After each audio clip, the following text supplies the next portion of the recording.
Aloha and thank you for tuning in to our video segment today. I'm Takesue, Chief Sales Officer for Location, and joining me today is Michelle Mossman, our Principal Broker here at Locations. Today we wanted to educate you on some recent changes that have impacted our real estate industry brought forth by the National Association of Realtors settlement in their antitrust case. Some of these changes will impact the procedures and processes for which our agents will be carrying out their transactions. And we wanted to make sure you understood, whether you're a home buyer or home seller, what these changes are and how they may impact you. Whether you're planning to buy or sell a home, it's important that you understand how these changes may impact your transaction and how they're essential to how you might conduct your real estate sale. Michelle, you've been active on the committee responsible for the new forms and industry policy changes caused by the NAR settlement. Can you share with us what those changes are effective on August 17th? Yes. The first change is that offers of compensation may no longer be advertised on the MLS. What that means is if a seller chose to compensate the buyer's broker, he may no longer advertise that on the MLS, and his agent must communicate that compensation off the MLS. So for example, he can communicate that through broker-to-broker communication via social media, flyers, yard signs, etc. It just may not be reflected within the MLS itself. The second change is written agreements with buyers. That is triggered by two events: working with the buyer and prior to touring a home. Within our industry, we normally call that showing a property. So unless a buyer contacts the listing agent directly, he may not actually view a property without a written agreement with that agent. And the purpose of that is really to define who's working for who. Really, it defines the working relationship with the buyer and the agent. And here at Locations, we are choosing to utilize a buyer's representation contract, although that may vary from brokerage to brokerage. Now, Michelle, we've had these buyer representation agreements, written agreements, to really highlight what services are being provided for a buyer's agent to a buyer, and also how they would, ultimately get paid for their services. So this is a good thing that it's mandatory. Oh, absolutely, yes. The neat thing about a buyer's representation agreement is that it does outline the obligations that an agent owes the buyer, the obligations and the duties that the agent owes the buyer, and in return, it does outline the duties that a buyer will owe his broker as well, namely exclusivity. So Michelle, we already have a listing written agreement between a seller and the seller's agent. Mm-hmm. So now we're just implementing a mandatory agreement with the buyer and their agent.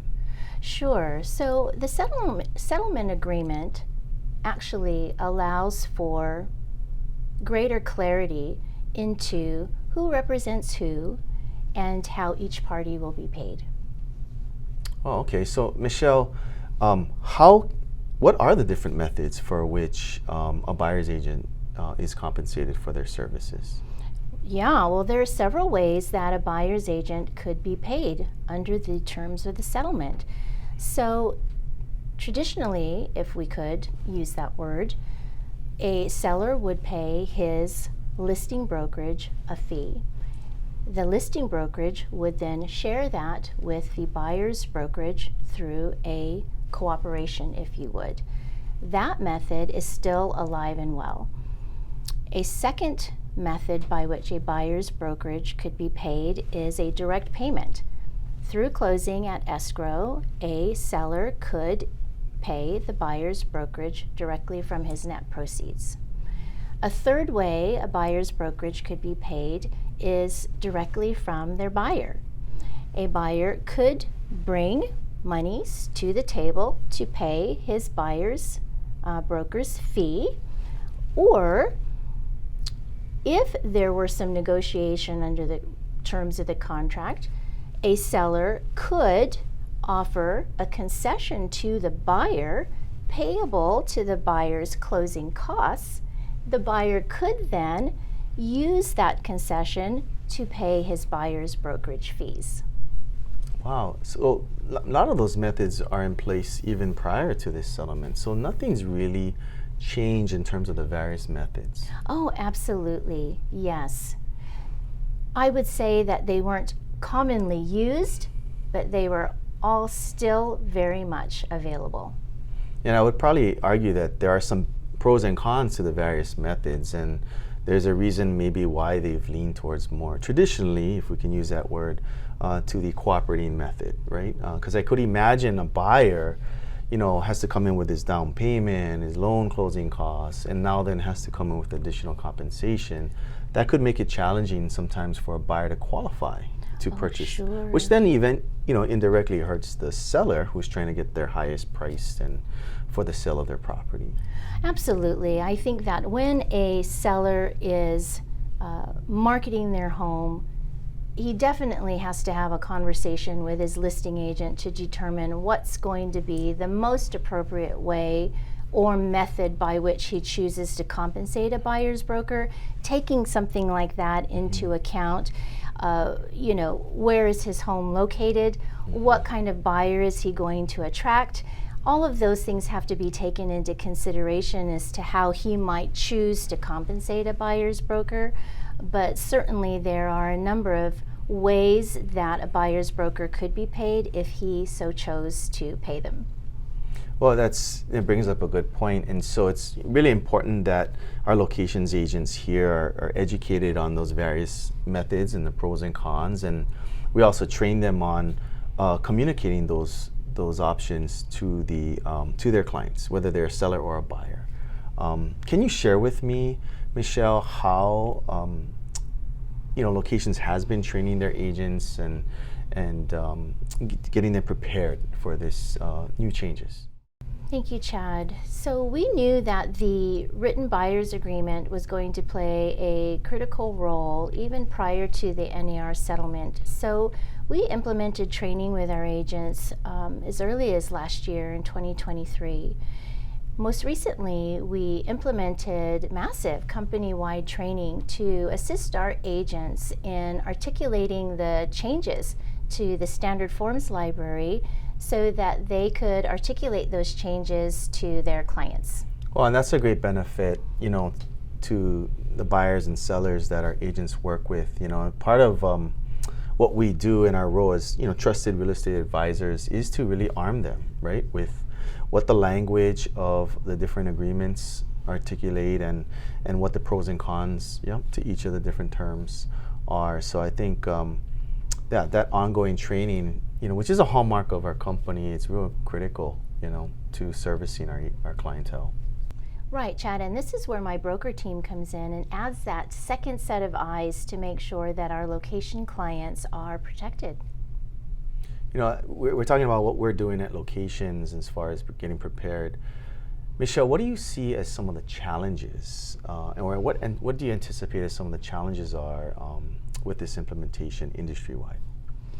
Well, I see two challenges, Chad. The first challenge is the public perhaps not being educated as to what the NAR settlement means for them.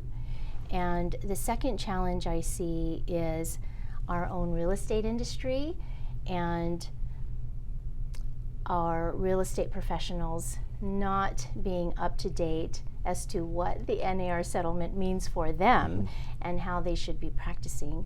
And so it's so critical for us at locations to be on top of things, for our agents to be trained so that in our little area of the world, we can be a positive part of educating the consumer and in our industry. I couldn't agree with you more, Michelle. I mean, we all have our role that we need to play within our industry to stay engaged, educate ourselves, but also help articulate to our customers the changes and how it impacts them. So I thank you for coming in today. Thank you for sharing your knowledge and you being so close to it. Hopefully, watching this video, you found value in what was shared, the information shared, so that you're better armed.